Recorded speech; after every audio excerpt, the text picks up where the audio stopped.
Assalamualaikum warahmatullahi wabarakatuh. Sekarang saya akan menceritakan tentang kisah kesaktian telur jagat yang membuat Raja Jawa nikahi Nyi Roro Kidul.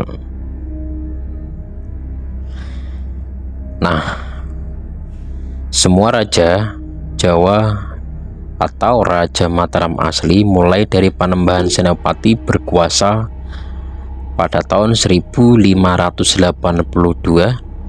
sampai dengan 1603. Konon merupakan suami dari Kanjeng Ratu Kidul atau yang biasa disebut adalah Nyi Roro Kidul, yaitu penguasa laut pantai selatan. Secara gaib, penguasa laut selatan Kanjeng Ratu Kidul akan terus membentengi kekuasaan Raja Jawa yang notabene suaminya. Mitos itu tak luput oleh waktu, yakni terus hidup hingga sekarang ini.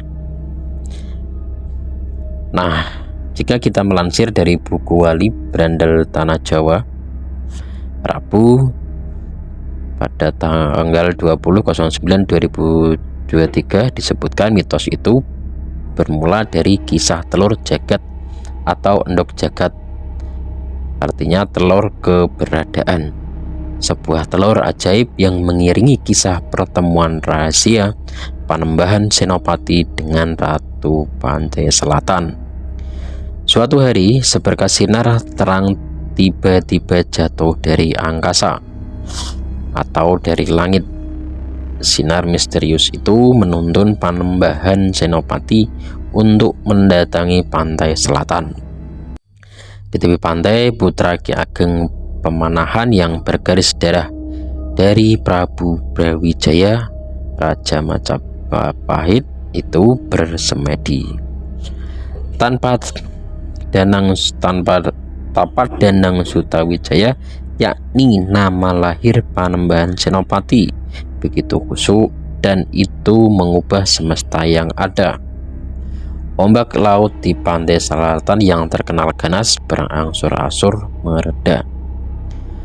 Ombak laut menjadi datar dan roh penjaga laut selatan Nyi Roro Kidul terpaksa mentas dari samudra. Terpesona oleh penampakan kecantikan sang ratu, Panembahan Senopati memungkasi semedinya. Di depan penguasa laut pantai selatan, Raja Jawa yang masih berusia muda itu mengajukan permohonan. Ia meminta dibantu mewujudkan cita-citanya untuk menjadi raja besar. Permintaan Panembahan Senopati diiyakan. Ratu Kidul berjanji akan memperkuat pasukan Panembahan Senopati, namun dengan satu syarat, yakni dalam pertempuran pasukan Panembahan Senopati tidak boleh memunggungi laut selatan. Ratu Kidul juga mengajukan syarat kedua, yakni meminta Panembahan Senopati menjadi suaminya. Panembahan memang jatuh cinta sejak pandangan pertama. Sejak awal, keelokan para seratu itu telah membuyarkan konsentrasi semedinya. Meski demikian, di dalam hati Panembahan Senopati sempat timbul keraguan mengingat penguasa laut pantai selatan itu bukan manusia, melainkan jenis makhluk siluman. Keraguan itu coba ditepis Ratu Kidul dengan mengulurkan sebutir telur jagat. Siapa yang menelan telur jagat mentah-mentah, kata Ratu Kidul, akan memiliki kekuatan besar, kebal sekaligus tidak mengenal maut alias abadi. Nah, di mata Panembahan Senopati, apa yang disebut telur jagat itu tak ubahnya telur ayam biasa. Melihat masih ada keraguan di mata Panembahan Senopati, Ratu Kidul mengatakan telur jagat tidak harus dimakan saat itu juga. Panembahan Senopati bisa menelannya pada saat yang tepat, yakni di saat hatinya betul-betul sudah merasa siap. Ratu Kidul meminta Panembahan Senopati untuk kembali ke istana dengan membawa telur jagat. Raja Mataram Islam pertama itu patuh.